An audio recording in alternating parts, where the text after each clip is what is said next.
আল্লাহ রাব্বুল আলামিন বলেন, ইন্না সলাতি ওয়া নুসুকি ওয়া মাহইয়ায়া ওয়া মামাতি লিল্লাহি রাব্বিল আলামিন। আল্লাহু আকবার। আল্লাহ রাব্বুল আলামিন বলেন, নিশ্চয় আমার নামাজ, আমার কুরবানি, আমার জীবন, আমার মরণ একমাত্র মাওলার জন্য, আল্লাহর জন্য। বলেন সুবহানাল্লাহ। আমার সালাত, আমার কুরবানি, আমার জীবন, আমার মরণ সবকিছু কার জন্য ভাই? একমাত্র আল্লাহর জন্য। এজন্য সম্মানিত ভাইয়েরা আমার, বাবাজিরা আমার, মা বোনেরা আমার, আল্লাহর জন্য একমাত্র যে আমলটা করা হবে, আল্লাহর সন্তুষ্টির জন্য যে আমলটা করা হবে, মাওলার রাজি খুশি করার জন্য যে আমলটা করা হবে, ওই আমলটা আল্লাহর দরবারে কবুল হবে। আর ওই আমলের এত দাম যে আল্লাহ তাআলা যদি রাজি খুশি হয়ে যায়, ওই নেক আমলের কারণে আল্লাহ রাব্বুল আলামিন দুনিয়াতেও মুসিবত থেকে উদ্ধার করবেন এবং আখিরাতেও আল্লাহ রাব্বুল আলামিন জান্নাত দান করে। বলে সুবহানাল্লাহ। বুখারী শরীফ হাদিসের মধ্যে আসছেন, হযরত আব্দুল্লাহ ইবনে ওমর রাদিয়াল্লাহু তাআলা আনহু বলেন, রাসূলুল্লাহ সাল্লাল্লাহু আলাইহি সাল্লাম ইরশাদ করেছেন, তোমাদের পূর্ববর্তী উম্মতের কোন তিন ব্যক্তি সফরে বাইর হলেন। বলেন সুবহানাল্লাহ। আল্লাহর নবী সাল্লাল্লাহু আলাইহি সাল্লাম বলেন, সফরে যখন বাইর হয়েছে তিন ব্যক্তি, সারাদিন সফর করতে করতে রাত্রি হয়ে গেছে, আর এমন রাত্রি হয়েছে যে এখন তারা বাড়িতে আসতে সাহস পাচ্ছে না।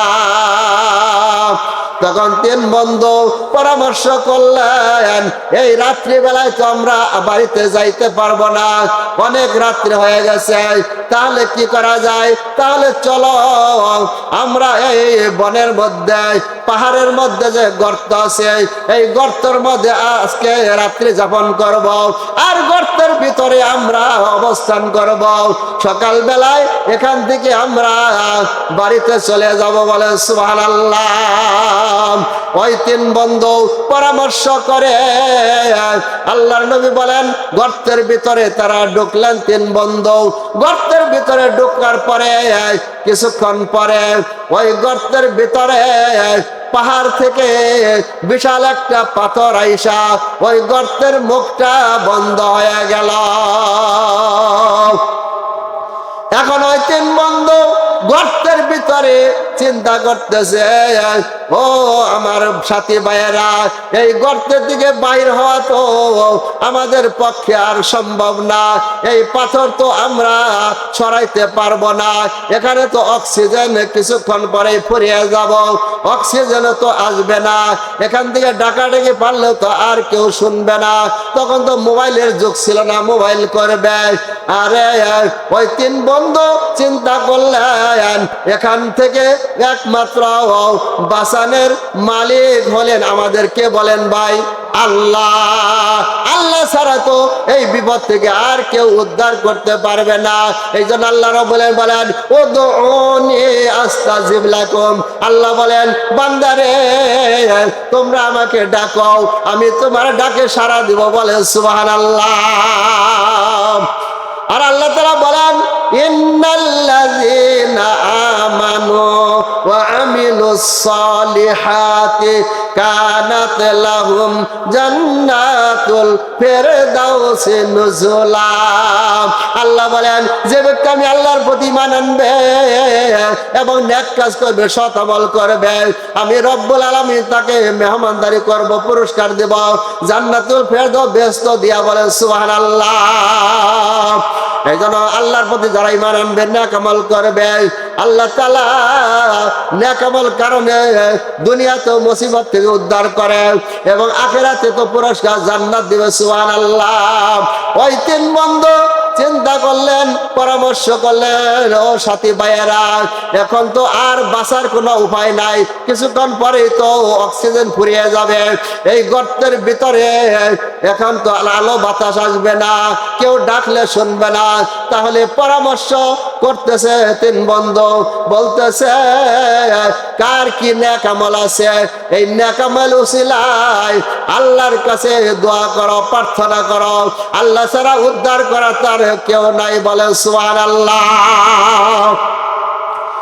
ওই তিন বন্ধু পরামর্শ করার পরে এক বন্ধু আল্লাহর কাছে মুনাজাত করলেন আর বললেন, ও মাবুদ, ও আমার মালিক, আমার দুনিয়াতে মাতা পিতা ছিল, মা বাবা আমার বেঁচে ছিল, আর আমি এই প্রতিদিন বকরি দহন করিয়া মা বাবাকে আমি নিজ হাতে খাওয়াইতাম।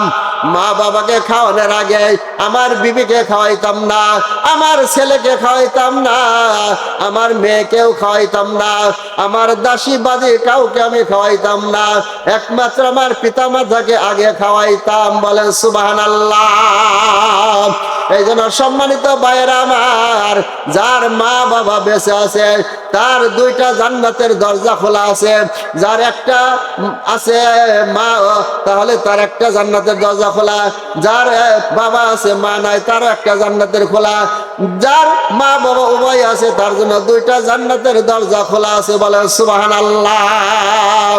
ওই ব্যক্তি বলতেছে, আল্লাহ, আমি প্রতিদিন কাজে থেকে আইসা আমি বকরি দহন করিয়া আগে আমার মা বাবাকে খাওয়াইতাম, তারপরে আমি ছেলে মেয়েদেরকে খাওয়াইতাম।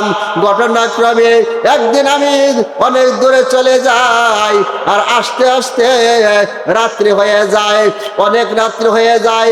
আমি বাড়িতে আসার পরে দেখি আমার মা বাবা দুজনে ঘুমিয়ে পড়েছে, বলেন সুবহানাল্লাহ। আমি আইসা বকরি দহন করলাম, বকরি দহন কইরা আমি দুধ পেলার মধ্যে উঠাইয়া পেলা হাতে নিয়া প্রতিদিনের মতো আমার মা বাবার কাছে আমি গেলাম। পেলাটা নিয়ে যখন গেলাম দেখি আমার মা বাবা ঘুমিয়ে পড়েছে। আর এমন সময় আমি ওই দুধের পেয়ালা হাতে নিয়া, সন্ধ্যার দুধের পেয়ালা হাতে নিয়া আমি দাঁড়ায় রইলাম মা বাবার শিয়রের কাছে। এমন সময় আমার ছেলে মেয়ে বিবি বাচ্চা গোলামবাজি তারা না খায়া কষ্ট করতেছে, কিন্তু আমি তাকেও খাইতে দিলাম না। মা বাবার জন্য আমি দাঁড়ায় রইলাম দুধের পেয়ালা হাতে নিয়া, বলে সুবহানাল্লাহ।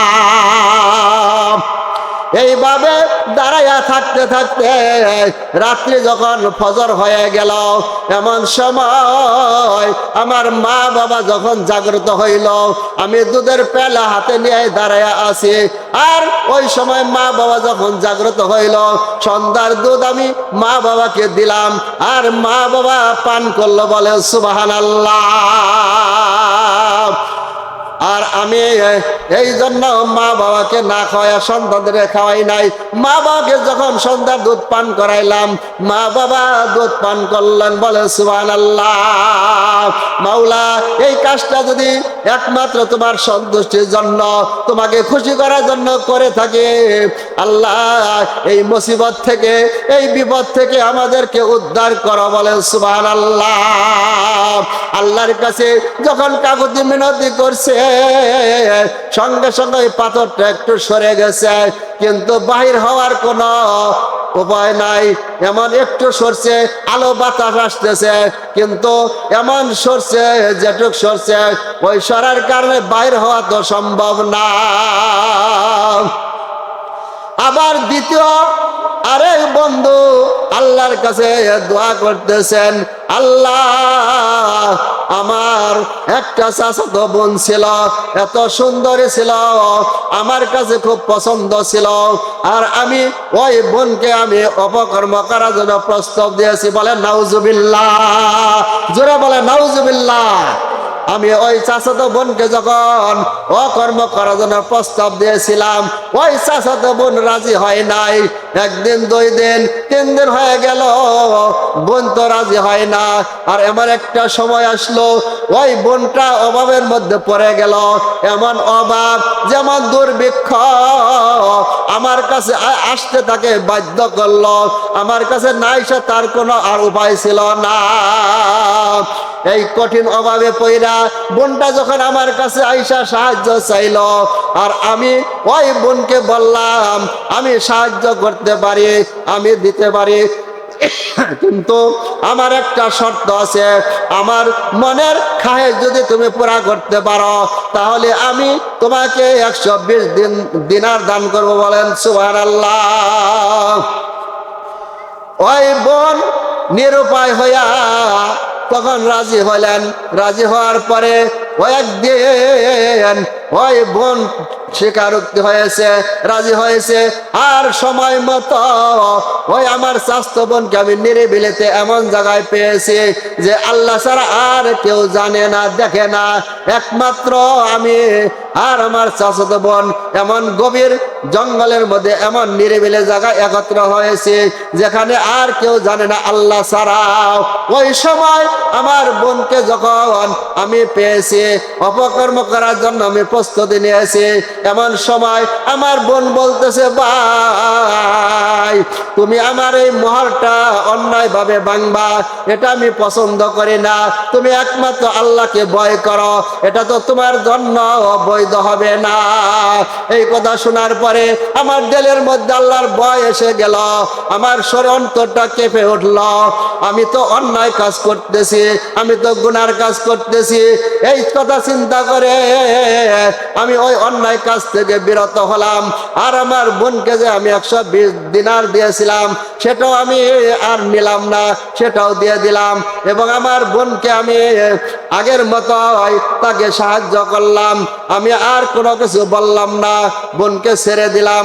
আল্লাহ একমাত্র তোমার ভয়ের কারণে যদি আমি এই কাজটা করে থাকি, মাওলা আজকে এই বিপদ থেকে তুমি উদ্ধার করো। আল্লাহর কাছে যখন দোয়া করছে, দোয়া করার পরে আল্লাহ রাব্বুল আলামিন দোয়া কবুল করেছে। সঙ্গে সঙ্গে ওই পাথরটা আরেকটু সরে গেছে। বলেন সুবহানাল্লাহ। যখন আরেকটু সরে গেছে তখনও তো বাইর হওয়ার উপক্রম হয় নাই। আলো দেখা যায়, বাতাস দেখা যায়, সূর্যের আলো দেখা যায়, এমন বাতাস আসতেছে, কিন্তু বাইর হওয়া তো সম্ভব না। এখন ওই আরো এক ব্যক্তি আছে, ওই 2 ব্যক্তি বলতেছে এখনো তো বাইর হওয়া সম্ভব না, তাহলে তুমি দোয়া করো। তৃতীয় বন্ধু দোয়া করতেছে, আল্লাহ আমি তো মজদুর রাখছিলাম, মজদুর দিয়া কাজ করাইতাম। আর ঘটনাক্রমে একদিন আমার মজদুর এক ব্যক্তি বেতন রাইকা, তার টাকা রাইকা সে চলে যায়। সবাই বেতন নেওয়া যায়, কিন্তু একটা মজদুর বেতন রাইকা সে চলে যায়। আর আমি তার আমানতটা আমি রক্ষা করেছি, তার বেতনের টাকা আমি আত্মসাৎ করি নাই, আমি আমানত রাইকা ওইটা ব্যবসার মধ্যে খাটাইয়া উৎপত্তি করেছি, আয় করেছি। ঘটনাক্রমে অনেকদিন পরে ওই মজদুরে আমার কাছে আসলেন, আইসা বললেন আমি আপনার কাছে কিছু টাকা পাই, কাজ করেছিলাম, সেই টাকাগুলি দেন। আমার কাছে আসার পরে আমি বললাম, হ্যাঁ তুমি তো টাকা পাও। তখন ওই ব্যক্তিকে আমি কি করলাম, আমি ওর দুম্বা বেড়া বকরি যে অনেকগুলি আমি ওই টাকা দিয়া কিনছিলাম, একটা কেনার পরে আস্তে আস্তে বাড়ছে, এইভাবে অনেকগুলি হয়েছে, সেইগুলি মাঠে নিয়া আমি তাকে দেখাইলাম যে এইগুলি তোমার, এইগুলি তুমি নিয়ে যাও। বলেন সুবহানাল্লাহ। ওই দিন মজুর বলতেছে আমার সাথে ঠাট্টা করতেছেন, আমি যে টাকা আপনার কাছে পাই একটা বকরি কেনার মতো তো টাকা না, আর আপনি উর্দম বা বেড়া বকরি অনেক হয়েছে, আমার সাথে ঠাট্টা করতেছেন। আমি বললাম না, ঠাট্টা করতেছি না, আমি ঘটনা খুলিয়া বললাম যে তুমি যে টাকা রাইখা গিয়েছিলা এই টাকা দিয়ে আমি প্রথমে একটা বকরি কিনেছি, তারপরে সেটা থেকে আয় হয়েছে আবার আরেকটা কিনেছি, এইভাবে উর্দম বা বেড়া বকরি কিনেছি। এই কথা শোনার পরে ওই দিন মজুরটা তার সমস্ত মালগুলি নিয়ে গেল, কিন্তু আমার জন্য একটাও রেখে গেল না। আর আমিও তাতে অসন্তুষ্ট না। মাওলা, একমাত্র তোমার সন্তুষ্টর জন্য এই কাজটা যদি আমি করে থাকি, আল্লাহ এই বিপদ থেকে তুমি আমাদেরকে উদ্ধার করো। বলে সুবহানাল্লাহ। আল্লাহ আল্লাহ কি মুবারক নাম হায়, আল্লাহ আল্লাহ কি মুবারক নাম হায়, আল্লাহ আল্লাহ মুমিনো কা কাম হায়। আল্লাহ আল্লাহ বলাটা তো মুমিন লোকের কাজ। এই কথা বলার পরে যখন দোয়া করছে, দোয়া করার সঙ্গে সঙ্গে পাথরটা একবারে পরিপূর্ণ সম্পূর্ণ সরে গেছে। বলে সুবহানাল্লাহ। কাদের কুদরত দারে ফরসে খাইয়া কুনে মুর্দা রাজা হামকো বখশে জিন্দা রবে জাকুনে।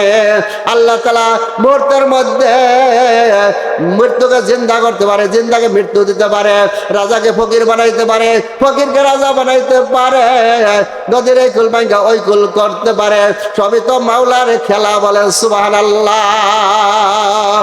এজন্য সম্পূর্ণ পাথর চলে গেল। আর ওই তিন বন্ধু গর্তের মুখ থেকে তারা বাহির হয়ে আসলেন। বলে সুবহানাল্লাহ।